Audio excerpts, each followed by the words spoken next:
look to gain some perspective. And then in order to gain perspective, you got to do something that we already talked about. You've got to detach. You've got to detach from the problems or the stress that you're experiencing so that you can get that perspective of them. Now, if the human being was like an animal and that we were programmed permanently and could never change our instincts and our responses, then we would have no hope. But the good news is that everything that we have learned, we can unlearn. That everything that has been programmed into us can be deprogrammed and can be overridden with new programming. And we say, number one, your self-concept is the master program of your subconscious mind. It's the master program. Your self-concept is your operating system. Everything that you produce on the outside is determined, modified, affected in some way by your self-concept. You cannot change what is being produced on the outside without changing your operating system. If you don't set your mind, the enemy will set it for you. You'll wake up, think about all your problems, everything you've done wrong. I'll never break this addiction. I should have eaten better yesterday.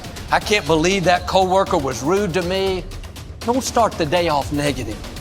Don't bring yesterday's trouble, yesterday's disappointment, yesterday's failures into today. Start the day afresh and anew.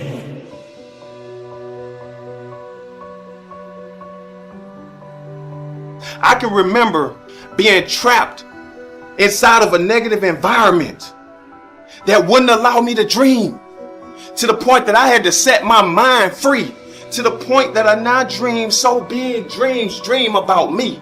That means if you dreaming about me. But I'm no longer selfish. I now encourage you all to please dream bigger than me. And that's how you get to the destination of living your dream. I speak into existence that you will understand the value of yourself, and you will get up and you will do more for yourself and expect less of others. In order to be successful, you have to do more for yourself and expect less of others. You have to wake up and manifest your dream. You have to get up and do the work. You got to get up and write the book. You got to get up and do the music. You want to talk about you an author? Don't tell me you an author. Just let me know when the book coming out.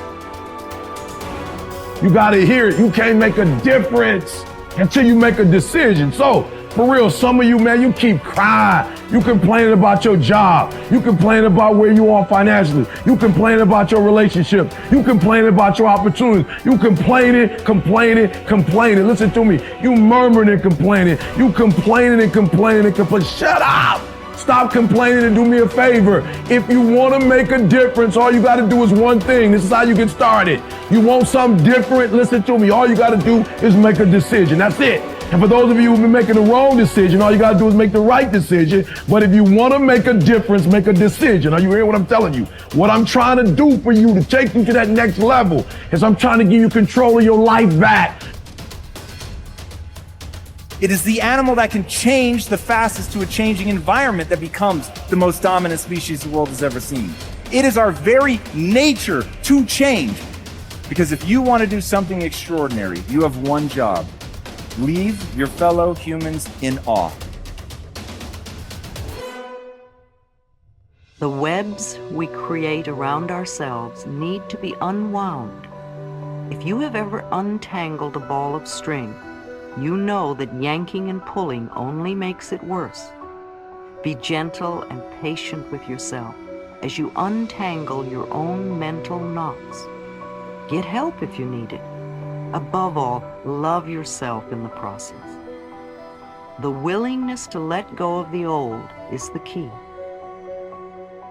When I say needing the problem, I mean that according to our particular set of thought patterns, we need to have certain outer effects or experiences. Every outer effect is the natural expression of an inner thought pattern.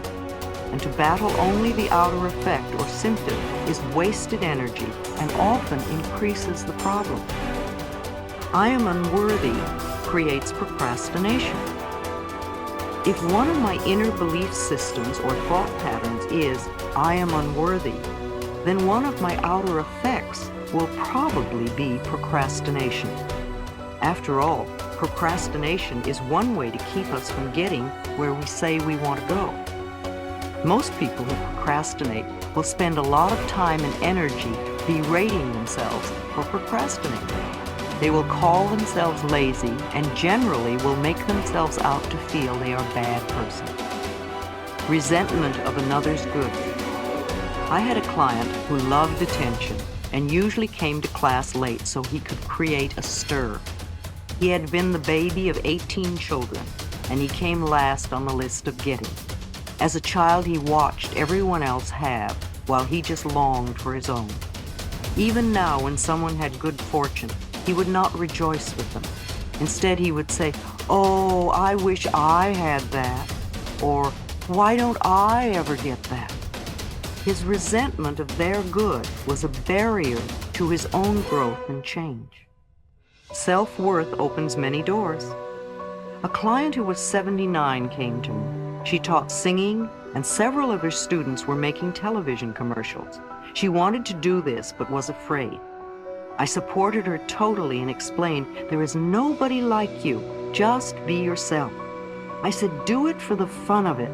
There are people out there looking for exactly what you have to offer. Let them know you exist."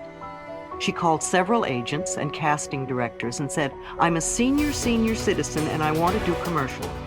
And in a short time, she had a commercial. And since then, she's never stopped working. I often see her on TV and in the magazine. New careers can start at any age, especially if you do it for the fun of it. Self-criticizing is totally missing the mark. It will only intensify procrastination and laziness.